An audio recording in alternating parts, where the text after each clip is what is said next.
Hi, 7th grade. Today's lesson is going to be activity 6.3, and it is molecules in motion in liquids and gases. Today we're going to focus on more of the gases.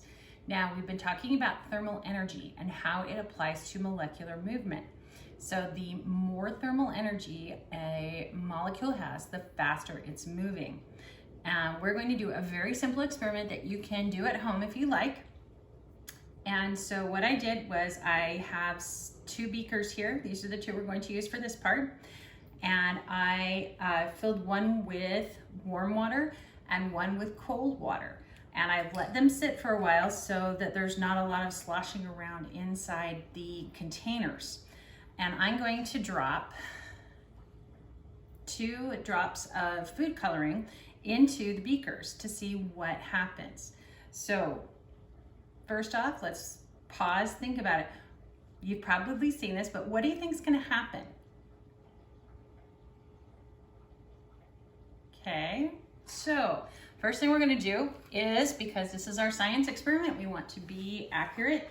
I have my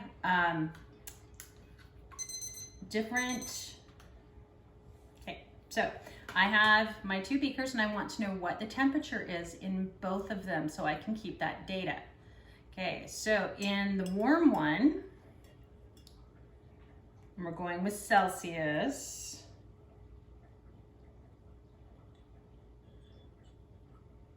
Okay, we're about 60 to 63 degrees Celsius. Okay, so there is a place for you to mark that down. Now let's try the cold one.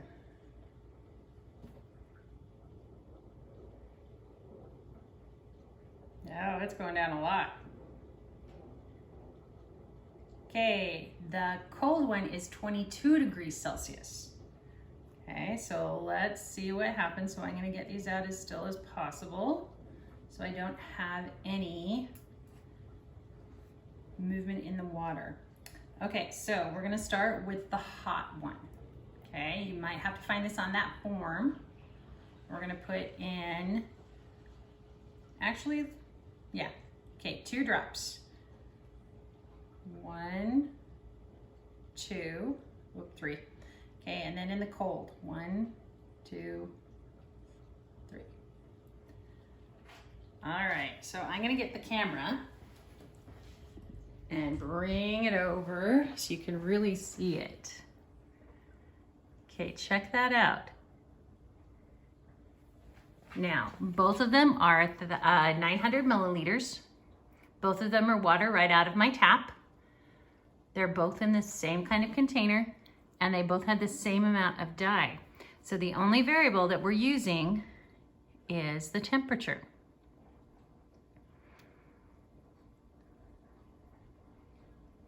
Cool, huh? All right, so this one is already almost completely integrated with the water. And this one is still really separated. It's fallen to the bottom. Whoops, it's kind of hard to see through that one. Okay, it's fallen to the bottom, but you can tell that there's a lot of swirls. There's a layer on the top, but it's definitely not all the way through.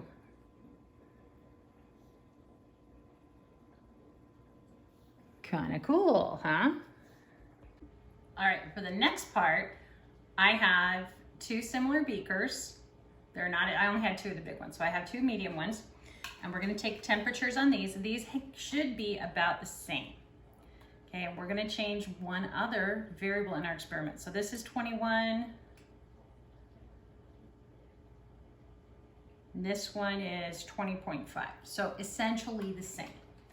Okay, so instead of heating up the water this time, let's heat up and see what happens if we heat up the dye. Okay, we'll kind of add it on. So I'm going to put this in my microwave for just a few seconds.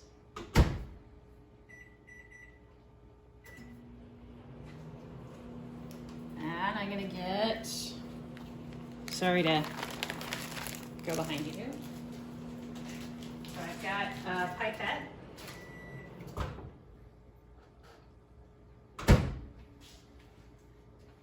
Okay, let's take a temperature of the dye.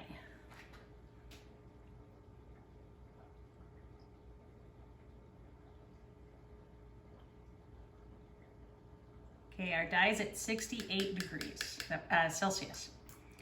Okay, so, okay, 2 drops in here. Oh, that was 3.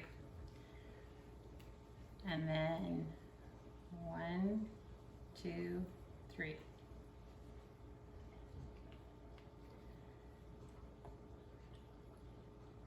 Okay, are we getting a similar result?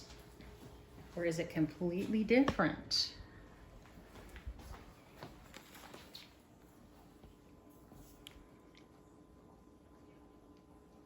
Why do you think it changed? Okay, this one, the cool one is still not all the way connected through. But this one, they're about the same. Okay, why do you think that happened? I want you to answer that question, and I'm going to go through it again tomorrow in our next lesson. Okay, so have a great night, and I'll see you guys later.